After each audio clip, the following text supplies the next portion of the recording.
आज हम बात करेंगे होम्योपैथी की एक one of the best remedy जिसे हम एब्राटीनम के नाम से जो है वो जानते हैं। और आज हम इसकी जो क्लिनिकल फीचर्स हैं वो आपके सामने जो है वो रखेंगे।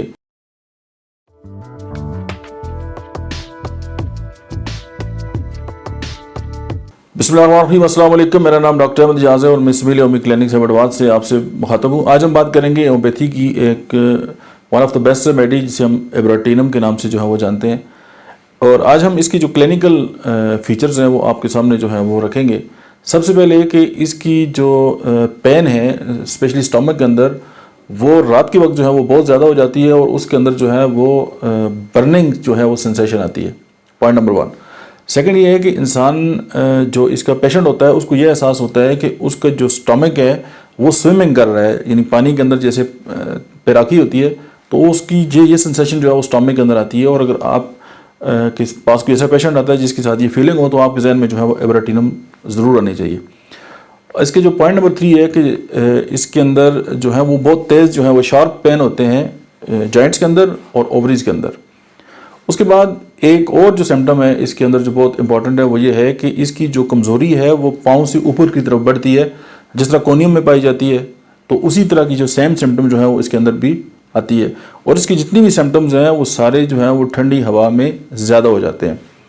और एक ख़ास बात इसकी ये है कि इसमें जब भी एक बीमारी एक सिस्टम से दूसरे सिस्टम में जो है वो ट्रांसफ़र हो जाती है तो उस वक्त जो है एब्राटीनम जो है इसको रिवर्स कर सकती है। फॉर एग्जांपल, अगर कोई पेशेंट है उसको डायरिया हो गया और डायरिया जो है उसको ट्रीट किया और उसके बाद जो है उसको हार्ट का मसला हो गया तो एब्राटीनम। अगर एक पेशेंट है उसको जोड़ों की तकलीफ हो गई है और वो जोड़ों के दर्द जो है वो स्प्रेस हो गए हैं और उसके बाद जो है उसको हार्ट की तकलीफ हो गई है तो भी एब्राटीनम जो है वो इस्तेमाल होती है। और समटाइम हम इसको जो है इसकी जो एक आम इलामत के तौर पे हम याद रखते हैं इस बात को कि जब मेटास्टेसिस की जो स्टेट है वो आ जाती है, यानी एक पेशेंट है उसको कैंसर हुआ है, उसको ट्रीटमेंट उसको दे दी गई है और वो कैंसर जो है वो कुछ अर्से के बाद एक और बॉडी का जो सिस्टम है या उस कैंसर से बहुत दूर जो है वो वहाँ पे अपीयर हो गया है, तो ये दवा जो है वहाँ पे बहुत ज़्यादा शोहरत रखती है इसको रिवर्स करने में। उसके बाद अगर जो छोटे बच्चे हैं उनकी जो नाफ है उससे ब्लीडिंग होती है और वो ठीक नहीं हो रही तो एब्राटीनम वहाँ पे भी बहुत ज़बरदस्त जो है वो इफ़ेक्ट की हामिल है।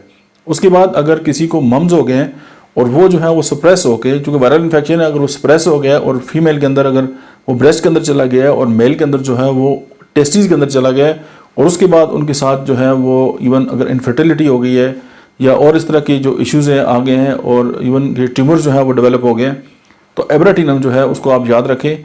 चूँकि एक सिस्टम से दूसरे सिस्टम के अंदर जो है वो बीमारी का जो है वो चले जाना जो है वो इसकी बहुत क्लिनिकल और एक बहुत ही मखसूस इलामत है। आप ये जो सिम्टम मैंने आपके सामने जो लीडिंग रखे हैं, आप इनकी बुनियाद पे जो है वो एब्राटीनम के जो पेशेंट है उसको आप पहचान भी सकते हैं और आप उसको ट्रीट भी कर सकते हैं। Thank you very much.